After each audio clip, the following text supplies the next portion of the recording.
ఆ అబ్బాయి తన కోసం పెట్టే ఎఫర్ట్స్, చేసే పనులు.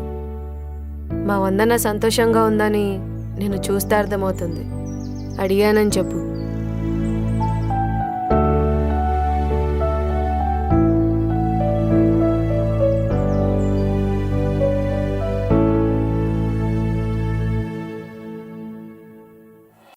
Thank you so much Reddy.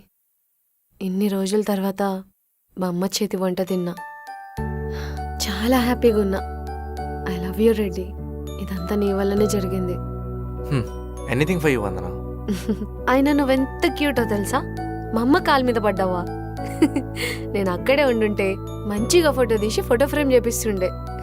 బచ్చా జ్వరం తగ్గిపోయినట్టున్నాయి కదా, జోకులేస్తున్నావు. మళ్ళా మా అమ్మ చేసిన సూపు దెబ్బకి జ్వరం పోయింది. బా అప్పుడే కలిసిపోయారా? పా ఇంటికాడ దింపేసి వస్తా.